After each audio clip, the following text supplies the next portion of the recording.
से tata bye bye. उस दिन लंच में केवल 2 ही चीज़ें अच्छी थी, एक खाने के बाद की फ़िल्टर कॉफ़ी, दूसरी सुधा की कंपनी। खाना ख़त्म होते ही करीब 2 बज चुके थे। चंदन ने चलने से पहले कहा, फिर अब कहाँ प्लान है? कुछ नहीं, घर जाऊँगी, आराम करूँगी। मूवी देखनी थी लेकिन देखूँगी, कोई फ्रेंड साथ चलेगा तो जाऊँगी, नहीं तो नहीं जाऊँगी। नहीं तो क्या? नहीं तो मूवी रहेगी नहीं, अगले हफ्ते तक मिस हो जाएगी। मूवी मुझे भी देखनी थी, कोई ना मिले तो बता देना, मैं साथ चल लूँगा। मुझे वैसे भी देखनी ही होगी मूवी। इनफैक्ट मुझसे मिलने नहीं आया होता तो मूवी देखने ही गया होता।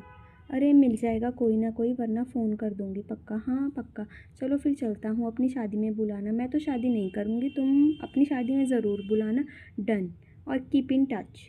Sure. It was indeed nice to meeting you. वरना इस इंडियन ने मूव ऑन कर लिया था। किसी से मिलकर नाइस मीटिंग यू अगर कभी लगा भी करे तो बोला मत करो, कुछ चीज़ें बोलते ही कचरा हो जाती हैं। ठीक है, ध्यान रखूँगी। चलो bye bye. Bye bye, tata tata. Sunday ritual. अगले संडे से सुधा के पास उसके घरवाले एक नया लड़के का नंबर भेज चुके थे और चंदर के पास एक लड़की का नंबर भेज चुके थे। दोनों अलग अलग लड़के और लड़की से मिलने के लिए उसी कैफ़े में पहुंचे। सुधा वहां पहले से थी। चंदर को जिस लड़की से मिलना था वो भी वहां पहुंच चुकी थी। दोनों एक दूसरे को देख हाथ हिलाया और व्हाट द फक लुक दिया। सुधा लड़के से मिलने आई थी, उससे 10 मिनट में इरिटेट हो गई थी सुधा। चंदर भी जिस लड़की से मिलने आया था उस पर ध्यान न देकर सुधा की तरफ देख रहा था, लेकिन चंदर सुधा के जैसे स्ट्रेट फॉरवर्ड नहीं था कि इस लड़की को बोल पाता कि उसे नहीं करनी शादी। इतने में सुधा वहाँ चंदर की टेबल पर आ गई और लड़की की ओर देखकर एकदम सीरियस होकर बोली, बहन ये आदमी जो तुम्हारे साथ बैठा है ना, ये बहुत ही कमीना इंसान है। मैं 2 बार इसके बच्चों की माँ बन चुकी हूँ, लेकिन देखो फिर भी तुमसे मिलने आ गया। इस आदमी को लड़की से बात 3 चीज़ें चाहिए बस, हवस हवस हवस। बहन मैं इंसानियत के नाते बस तुम्हें बता रही हूँ कि बाकी तुम्हारी लाइफ है, तुम और हवस की तुम्हारी, आई मीन लाइफ तुम्हारी है। ये सुनने के बाद वो लड़की उठ के वहाँ से चली गई और उसने जाने से पहले चंदर को व्हाट द हवस लुक दिया। लड़की के जाते ही सुधा बोली, कैसे लगी मेरी एक्टिंग? बहुत बेकार। क्या हुआ, तुम्हारी लाइफ को बर्बाद होने से बचा लिया। तुम्हें कैसे पता बर्बाद होनी है मेरी लाइफ? तुम्ही ने तो कहा था शादी नहीं करनी तुम्हें। हाँ बोला था, लेकिन ऐसा थोड़ी है कभी नहीं करनी शादी। तुम्हें आने से पहले ये बंदी अपने बॉयफ्रेंड से बात कर रही थी फ़ोन पे। बोला था उसने कि इस इडियट को आधे घंटे में निपटा कर आती हूँ। मुझे इडियट बोल रही थी वो साली। हाँ और क्या इडियट बोला। मैं सब कुछ बर्दाश्त कर सकती हूँ, बस ये नहीं सुन सकती कि कोई तुम्हें मेरे अलावा इडियट बोले। हाँ हाँ, ये एक्टिंग है ना? और क्या, तुम्हें क्या लगा एक्टिंग अच्छी कर लेती हो तुम? फिल्म में ट्राई क्यों नहीं करती? जहाँ पन्ना अनारकली बर्फ़ के पहाड़ पर साड़ी पहन के स्लो मोशन में डांस नहीं कर सकती, इसलिए थिएटर करती हूँ। कॉलेज में भी तो लाइव थिएटर करती थी। थिएटर तो सुना है, लाइव थिएटर क्या भला है?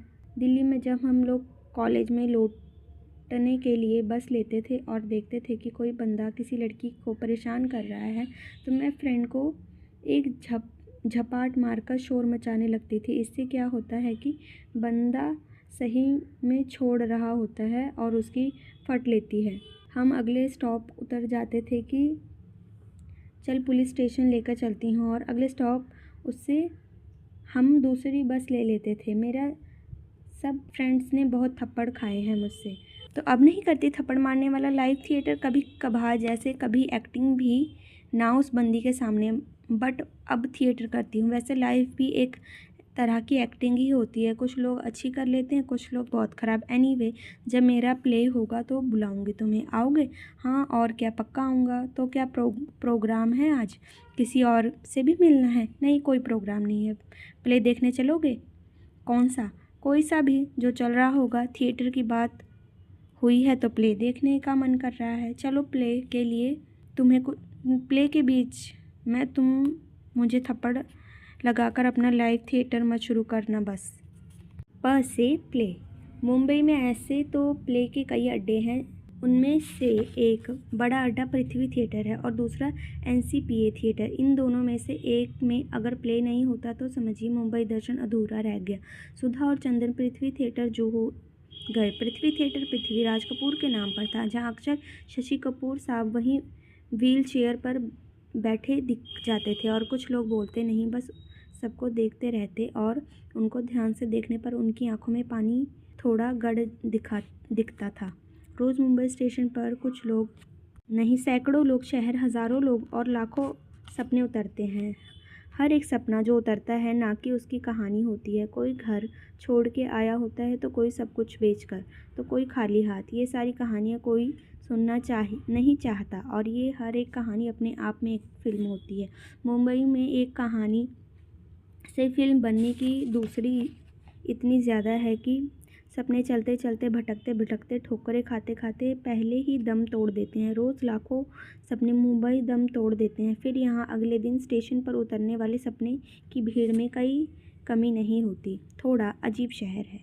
उन सारे सपनों में से कुछ सपने रोज़ शाम को पृथ्वी थिएटर पर आते हैं, इसलिए पृथ्वी थिएटर का माहौल बड़ा मस्त लगता है। हर टेबल पर एक फ़िल्म बन रही होती है। कुछ लेखक टाइप के लोग नोटपैड लेकर बैठे होते हैं। टीवी और फिल्म में काम करने वाले चेहरे यहाँ अक्सर दिख जाते हैं। हर किसी को किसी न किसी आदमी के नाम देने वाला वादा किया होता है। मुंबई में लोग एक वादे, एक मीटिंग और एक भरोसे ज़िंदगी गुजार देते हैं। यहाँ एक किताबों की दुकान है जहाँ हिंदी की किताबें कम होती हैं लेकिन मिल जाती हैं। जब सुधा और चंद्र पृथ्वी थिएटर पहुँचे तब तक सारे टिकट बिक चुके थे, लेकिन सुधा ने किसी तरह टिकट का जुगाड़ कर लिया। सुधा प्ले इतने ध्यान से देखती थी कि उसको पलकें झपकना भूल जाती थी। सुधा के साथ एक आधा बार ऐसा भी हुआ कि पलकों के बिना बनाए पानी की 4 बूंदें बाहर आ गई। चंद्र का ध्यान प्ले पर कम, सुधा पर ज़्यादा था। जैसे जैसे थिएटर की लाइटिंग बदल रही थी, ठीक उतनी ही तेज़ी से सामने एक्टरों के चेहरे भाव बदल रहे थे और उतनी ही तेज़ी से सुधा के चेहरे का रंग भी बदल रहा था। प्ले ख़त्म होते होते सुधा की, थिएटर की लाइट और स्टेज की एक्टिंग तीनों मिलकर एक हो गई। प्ले ख़त्म होने के बाद सुधा बहुत देर तक कुछ नहीं बोली। चंदर से डिनर के लिए पूछा तो बोली, प्ले कैसा लगा तुम्हें? अच्छा लगा। बस अच्छा? बोया बहुत अच्छा लगा। ठीक है, बहुत अच्छा लगा। रोती भी हो तुम बस प्ले में? सही में रो रही थी या एक्टिंग कर रही थी? तुम्हें क्या लगता है? मुझे लगता है कि बस रोते हुए ही हम एक्टिंग नहीं करते। आई इम्प्रेस्ड। डिनर करें? मन नहीं है। मन तो मेरा भी नहीं है। फिर पूछा क्यों? लगता है इस बहाने थोड़ी देर और साथ रह लेंगे। चलो, स्टार्ट हो गया फ्लर्ट तुम्हारा। फ्लर्ट का भी एक रूल होता है, जो भी बोलता है उसको किसी बहाने से नहीं, डायरेक्ट बोल दिया करो, बेटर रहता है।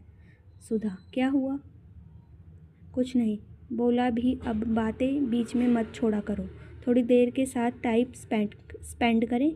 चलो, पास में ही समंदर है, वहाँ चलते हैं। समंदर अच्छा लगता है तुम्हें? हाँ, बहुत अच्छा लगता है। और तुम्हें? मुझे पहाड़ पसंद है। तो अपने हनीमून में ऊटी जाओगी? नहीं, हनीमून पर मसूरी जाऊँगी। मसूरी जाऊँगा। कोई ख़ास वजह? मसूरी में घूमते ही एक होटल है, द हनीमून इन नाम का। बस जब पहली बार मसूरी गया था तभी डिसाइड किया था कि वहीं जाऊंगा हनीमून मनाने। बढ़िया है, तुम्हारी शादी नहीं होने वाली, वरना पहला झगड़ा तो हनीमून को लेकर ही हो जाता। क्यों, तुम्हें कहाँ जाना है हनीमून पर? कहीं भी जहाँ समंदर हो। हनीमून पे तुम्हें ऐसी जगह जाना है जहाँ समंदर हो, और शादी तुम्हें करनी नहीं। थोड़ी पागल नहीं हो तुम? हाँ हूँ तो। हर कोई थोड़ा सा पागल होता ही है। मैं तो नहीं हूँ पागल, तो ढूंढना अपने अंदर पागलपन। उससे क्या होगा? थोड़ा सा पागल हुए बिना इस दुनिया को झेला नहीं जा सकता। चंदर को सुधा की ये पागलपन वाली बातें छू गई। ये सुनकर वो चुप हो गया। बातें जो हमें अच्छी लगती हो वही धीरे धीरे सलाहकार शांत कर देती हैं। चंदर जब बहुत देर तक कुछ नहीं बोला तो सुधा ने कहा, क्या सोचने लगे तुम? कुछ नहीं, बता दो। इतना सोचोगे तो प्यार हो जाएगा। नहीं, मैं तो सो गया। सही में हो गया तो एक काम करना। क्या? मुझे मत बताना। अरे, तुम ही ने तो कहा था अभी कि सब कुछ बता देना चाहिए। वो फ्लर्ट के लिए था, प्यार के लिए थोड़ा। चलो, अब चलते हैं। चलो, मैं तुम्हें छोड़ देता हूँ। ओह प्लीज़, मैं चली जाऊँगी। लड़के इतना केयरिंग नहीं होते ना तो दुनिया थोड़ी और अच्छी होती। चलो फिर अब कब मिलोगी? कब तो नहीं पता, कहाँ होगा ये बता सकती हूँ। कहाँ? वहीं कैफ़े में। तुम्हारा प्ले होगा तो बुलाना। पक्का, चलो बाय बाय, टाटा। घर पहुंचकर एसएमएस कर देना। हाँ, सो केयरिंग, नहीं करूँगी एसएमएस। और कुछ नहीं होगा मुझे, don't worry, it was a day well spend. ये सब बोलकर चेप होने वाली बातें मत करो। इस मुलाकात के बाद दोनों अपने अपने घर चले गए। चंदर जब कपड़े चेंज करके सोने जा रहा था तब सुधा का एसएमएस आया, रीच सेफली, नाइस मीटिंग। इस मैसेज के बाद जवाब चंदर ने अपने मोबाइल पर टाइप किया, लेकिन कोई भी जवाब भेजा नहीं। ज़िंदगी की कोई भी शुरुआत हिचकिचाहट से नहीं होती है। बहुत देरी सा घबराना इसलिए ज़रूरी होता है क्योंकि अगर थोड़ी भी घबराहट नहीं है तो या तो वो काम ज़रूरी नहीं है या फिर वो काम करने लायक नहीं है। हाँ से हेलो। चंदन से सुधा को मिले हुए करीब 1 महीना होता जा रहा था। इस बीच ना सुधा का एसएमएस आया, ना चंदन ने चेप होने के डर से कोई एसएमएस या कॉल किया। चंदन उस दिन का करीब करीब सब कुछ भूल चुका था, सिवाय पागलपन वाली बात के। सुधा ने शायद अपनी साइड से मना कर दिया था, इसलिए मम्मी का भी उस लड़की को लेकर कोई फ़ोन नहीं आया। बस चंदर को 1-2 बार ऐसा लगा कि उसको प्ले के बहाने ही सही कोई प्रोग्राम बना लेना चाहिए। एक बार ये भी लगा कि उस दिन कोई बात अधूरी रह गई। असल में बातें हमेशा अधूरी ही रहती हैं। ऐसा तो कभी होता ही नहीं कि हम बोल पाएँ कि हमारी उससे ज़िंदगी भर की सारी बातें पूरी हो गई। हम सभी अपने अपने हिस्सों की अधूरी बातों के साथ ही एक दिन यूं ही मर जाएंगे।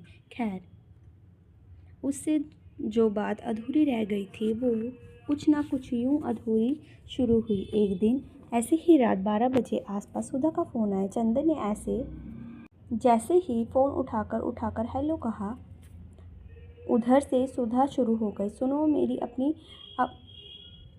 फ्लैटमेट से लड़ाई हो गई है, तुम अभी तुरंत आ सकते हो? इतनी रात में? अरे लड़ाई कोई टाइम देखकर थोड़ी होती है, रात में हुई तो रात में ही ना बुलाऊंगी। नहीं आ सकता तो बता दो। नहीं बाबा, आता हूँ। कितनी देर में आ जाओगे? बस जितनी देर में ऑटो वाला पहुँचा दे। जल्दी आओ, इस चुड़ैल के साथ 1 मिनट भी नहीं रह सकती मैं। जैसे चुड़ैल। सुधा अपना सामान पैक करके चंदर का इंतज़ार कर रही थी। चंदर ने सुधा का बैग लेकर ऑटो में रखा और पूछा, किस बात पे लड़ाई हुई? अरे यार, लड़ाई के लिए कोई बात होनी ज़रूरी है क्या? फिर भी कुछ तो हुआ होगा। बहुत दिनों को कोल्ड वॉर चल रही थी, बस आज गाली गलौज थोड़ी ज़्यादा बढ़ गई। गाली गलौज? वाह, लड़कियां बाप भाई की गाली देती होंगी, है ना? या फिर हम लोगों वाली? क्या मज़ा आता होगा तेरे बाप की, तेरे भाई की। यार, एक तो लड़ाई हो गई, पीजी छोड़ दिया मैंने, और तुम्हें मजाक सूझ रहा है? ओह, तो अब पीजी में नहीं रहोगी? नहीं, बैग में 2-3 दिन का सामान है, वीकेंड पे नया पीजी ढूंढूंगी। और वीकेंड तक तुम्हारे घर पे कोई प्रॉब्लम तो नहीं है? नहीं है तो बता दो। नहीं, प्रॉब्लम तो नहीं है। थोड़ा ऑकवर्ड नहीं होगा? किसे हो जाएगा ऑकवर्ड? तुम्हें? नहीं, मुझे तो नहीं होगा। मुझे कोई प्रॉब्लम नहीं है। उस चुड़ैल से तो अच्छी ही होगे तुम। चंदर, उस चुड़ैल से तो अच्छा ही हो तुम वाली लाइफ से केवल अच्छी ही हो। कुछ बार बार सुनाई पड़ रहा था। ऑटो में बाहर से हवा आकर धीरे धीरे चंद्र के चेहरे से होते हुए सुधा के चेहरे को टटोलना देख रही थी। हवा खुश थी, ऑटो खुश था, सड़क खुश थी, शहर खुश था, चंदर थोड़ा सा खुश था। चंदर की खुशी में थोड़ी सी हिचकिचाहट बिखरी हुई थी। से दिमाग का दही। चंदर के घर में सुधा ने पूरे घर का एक चक्कर लगाया और बोली, घर तो साफ़ सुथरा है तुम्हारा। हाँ, तो लड़के भी घर साफ़ सुथरा रखते हैं यार। बढ़िया है वीकेंड पे घर नहीं मिला तो यहीं रह जाऊंगी। अरे, आर यू श्योर? हाँ, और क्या, तुम्हें कोई प्रॉब्लम है? नहीं, लाओ सामान अंदर रख देता हूँ। कुछ खाओगे वैसे? हाँ, भूख तो लग रही है। मैगी? हाँ, तुम्हें आराम करो, मैं मैगी बना के लाया। अच्छा सुनो, क्या साथ में चाय भी बना दोगे क्या? उस चुड़ैल ने दिमाग दही कर दिया। ठीक है, दूध नहीं है, बिना दूध वाली चाय चलेगी तुमको? बिना दूध वाली चाय नहीं पीती मैं। कोई बात नहीं, मैं ट्राई कर सकती हूँ, बना दो। ठीक है मैडम, तुम सोच रहे होंगे ना कहाँ फंस गया। हाँ, सोच तो रहा हूँ। बहुत दिनों में से ऐसे ही फंसना चाहता था किसी के साथ, बिल्कुल ऐसे ही। रात 2 बजे किसी लड़की के साथ गुड़ की तुम्हारे साथ फंस गया। इसीलिए अकेले रहते हो। मैगी तो अच्छी बनाते हो तुम। मैगी कोई ख़राब बना सकता है क्या? तारीफ़ पसंद है मुझे, लेकिन जब किसी काम की चीज़ के लिए की जाए। ठीक है, तुम्हें पसंद नहीं तो मुझे भी ऐसी तारीफ़ करना पसंद नहीं। तो अभी क्योंकि ऐसे ही इतनी रात में मैगी बना दे रहे हो तुम, इसलिए। इतनी फॉर्मेलिटी की ज़रूरत नहीं है यार। अच्छा सुनो, तुम अंदर कमरे में सो जाओ, मैं यहाँ बाहर सो जाऊँगा। तुम्हें यहाँ हॉल में नींद आ जाएगी ना? क्यों नहीं, नींद क्यों नहीं आएगी? ऐसे ही किसी लड़की के साथ घर में रात के 2:30 बजे आ जाएगी यार। अंदर के कमरे में सोता तो शायद नहीं आती। ऑफिस कितने बजे जाते हो? 9 बजे पहुंच जाता हूँ। सुबह उठा देना मुझे, नाश्ता बना दूंगी। ओह मैडम, आपको इतना परेशान होने की ज़रूरत नहीं है। सुबह बाई आती है, तुम बता दो क्या खाओगे, मैं सुबह बनवा दूंगा। अच्छा, क्या बनाती है वो? सब ऐसा ख़राब बनाती है, सब एक जैसा ख़राब बनाती है। कोई बात नहीं, मैं सुबह बात कर लूँगी उससे। अब सो जाएं, 3 बज गए। तुम्हें कितने बजे उठना है? बाई आने पर उठा देना। चलो, गुड नाइट। गुड नाइट सुनना बिल्कुल भी पसंद नहीं मुझे भी पसंद नहीं है। फिर बोलूँगा क्या? थोड़ी फॉर्मेलिटी कर रहा था। ठीक है, तुम्हें करो फॉर्मेलिटी। मैं कल अपनी फ्रेंड के यहाँ शिफ्ट हो जाऊँगी। सॉरी यार, आगे से नहीं होगा। प्लीज़ शिफ्ट मत होना है। नहीं जाऊँगी। अच्छा, लेकिन तुम सॉरी और प्लीज़ में मुझे सॉरी और प्लीज़ से भी नफ़रत है, समझे? ठीक है, सॉरी, गुड नाइट, प्लीज़ सब वापस दे दो। दे दिए वापस। तुम भी क्या याद करोगे? चलो सो जाओ अब। सुधा भी अपनी पीजी वाली लड़की से लड़कर काफ़ी थक चुकी थी। उसको घर में वैसे ही गहरी नींद आई जैसे कि अपने घर के बिस्तर पर नींद आती है। चंद्र को बहुत देर तक नींद नहीं आई, जैसे कि वो अपने घर पर नहीं किसी और के घर पर सोया हो।